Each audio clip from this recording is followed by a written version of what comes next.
영담 정세교 작가는 10여 년 전 오대산 월정사에서 약 한 달 동안의 행자 생활을 경험했다고 합니다. 그 과정 중 느꼈던 감정을 여러 편의 시와 수필 작품으로 승화시켰습니다. 그 작품들은 서로 다른 형식과 어조를 지니면서도 공통적으로 불교적 성찰과 깨달음의 정조를 담고 있습니다.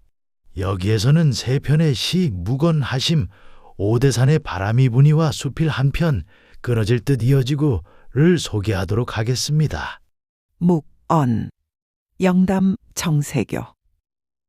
말이 시가 되고, 시가 알이 되고, 알이 닭이 되고, 닭이 거위가 되고, 거위가 개가 되고, 개가 돼지가 되고, 돼지가 소가 되고, 소가 말이 되어 쏜살같이 달아나니 잡을 수가 없더라. 달아났던 말이 얼굴 시커먼 적병을 태우고 돌아와 커다란 칼을 거침없이 휘두르니 머리가 땅에 떨어졌으되 주둥이만 살아 나불나불 거리더라. 그게 아닌데, 내 말은 그게 아니었는데. 하, 심, 영담 정세교. 내 몸을 낮추니 시방 세계 만물이 달리 보이네. 안진뱅이 들꽃이 정다워지고 꿈틀대는 지렁이도 이웃이 되고 발뿌리에 채이는 돌멩이조차 친구가 되네. 내 마음을 낮추니 온 세상 사람들이 우러러 보이네. 얼굴 붉히며 다투었던 일, 내 탓인 듯하고 그냥저냥 헤어진 인연 아쉬워지네. 내 아집을 내려놓으니 얽히고 설켰던 내 고민 저절로 풀어지고 내 안에 부처님 지그시 미소 지으시네. 오대산에 바람이 부니 영담 정세교. 오대산에 언뜻번뜻 바람이 부니 월정사 전나무 숲 향기 싱그럽고 부처님 숨소리 들리는 듯하네. 월정사에 언뜻번뜻 바람이 부니 적광전 황초불이 일렁일렁대고 본존불 입가에 미소 흐르네. 상원사에 언뜻번뜻 바람이 부니 산까마귀 후드드드 날아오르고 수행자의 흐른 땀을 날려버리네. 정멸보궁 사리탑에 바람이 부니 부처님 가피가 온 누리에 퍼지고 온 세상 만물이 고개 숙이네.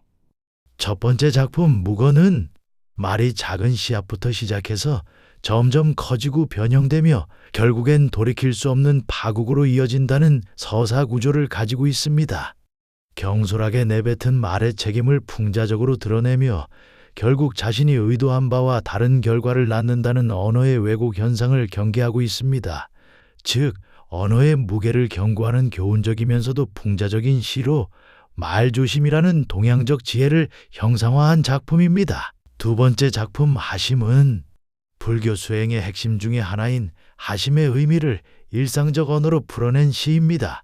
자신을 낮춤으로써 자연과 인간, 인연의 관계가 달리 보이고 결국 내 안의 부처를 만나게 된다는 깨달음을 담고 있습니다. 첫 번째 연에서 몸을 낮춤으로써 안진뱅이 들꽃, 꿈틀대는 지렁이, 발뿌리에 채이는 돌멩이 등 내 눈에 보이던 사소한 것들이 친근해 보인다며 작은 존재를 존귀하게 보는 시선이 드러납니다. 두 번째 연에서 다툼과 인연의 회한을 언급하며 인간관계로 확장하고 마지막 연에서 내 아집까지 내려놓으니 내 안에 부처님 지그시 미소 지으시네 라는 결말로 불교적 결론을 맺습니다. 세 번째 작품 오대산의 바람이 부니는 오대산 사찰을 따라가며 바람이 부는 순간마다 감각적 영적 경험을 노래한 시입니다.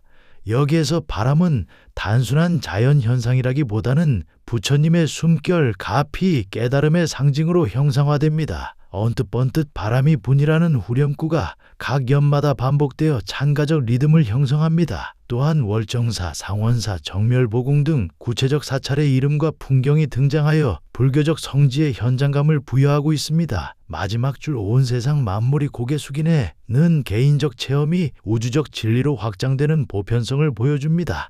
이 세 작품은 각각 말의 무게를 경고하는 무건, 몸과 마음 그리고 아집까지 낮추었을 때 얻어지는 깨달음을 표현한 하심, 불교 성지에서 체험하는 법열을 다룬 오대산의 바람이 부니 등 각각 서로 다른 측면에서 불교적 세계관을 형상화하고 있습니다. 끊어질 듯 이어지고 영담, 정세교.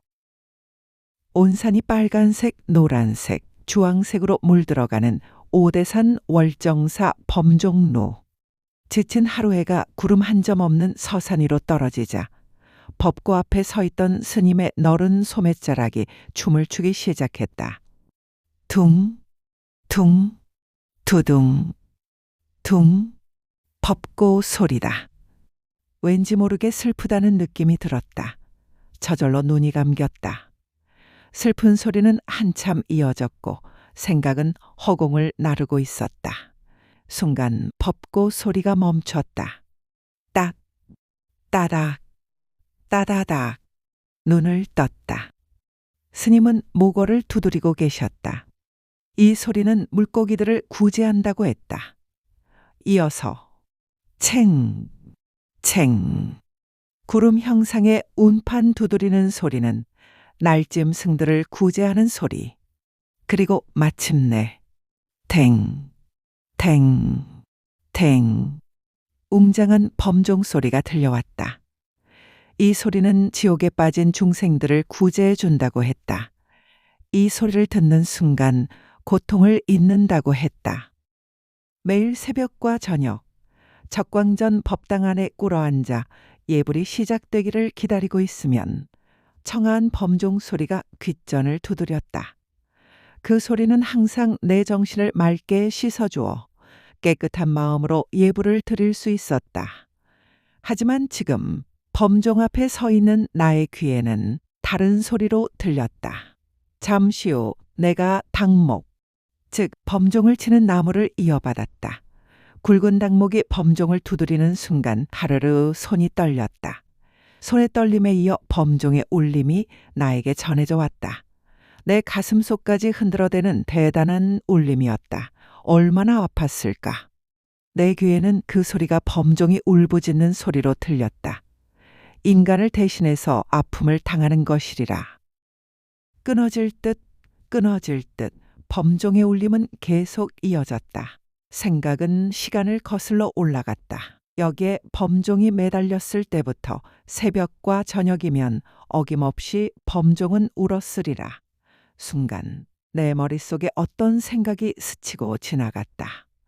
나는 활짝 펼쳐져 있던 쥐부채를 접듯이 세월을 축소시켜 보았다. 그러자 새벽과 저녁 사이, 그리고 저녁과 새벽 사이 끊어졌던 소리가 어느 틈에 이어졌다. 그렇다면 이 범종이 이 세상에 태어나 이곳 범종루와 인연을 맺었을 때부터 쉼없이 울고 있었다고 할 수 있다. 인간의 고통을 덜어주기 위하여 끊임없이 울고 있었지만 어리석은 인간의 귀에는 들리지 않았을 뿐이다.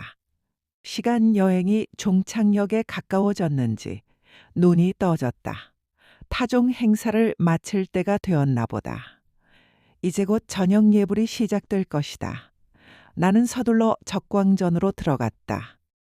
예불을 마치고 밖으로 나오자 싸늘한 바람이 목덜미를 스치고 지나갔다. 역시 오대산 자락의 가을 공기는 무척 차가웠다. 흑채를 뿌려놓은 듯 까만 밤하늘에는 밝은 달이 떠 있었다. 이 작품은 범종 소리를 통해 인간의 고통, 세월, 그리고 깨달음의 순간을 성찰하는 수필입니다. 서술의 흐름이 법고, 모거, 운판, 범종, 나의 타종 체험으로 단계적으로 진행되며 클라이맥스를 범종 소리에 두는 구조가 자연스럽습니다.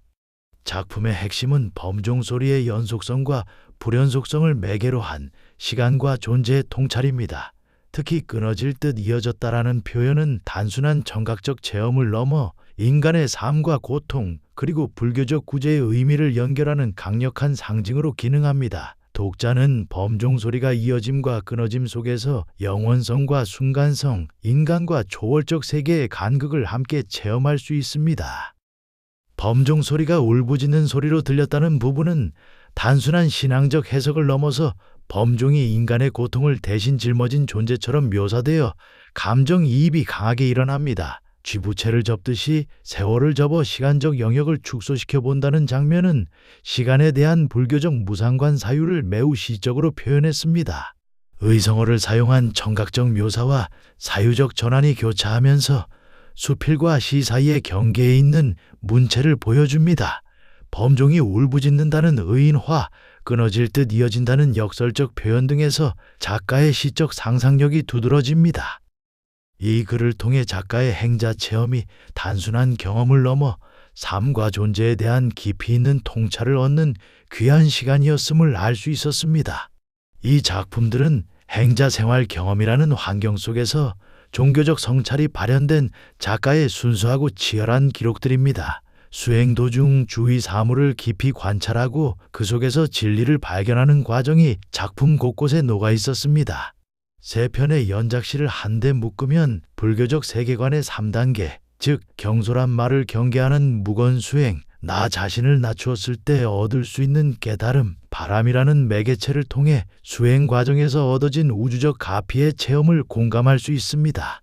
수필 끊어질 듯 이어지고는 범종 소리의 형이상학적 의미를 체험적 언어로 포착한 작품으로 감각적 리얼리티와 불교적 성찰이 교차하는 아름다운 수필입니다.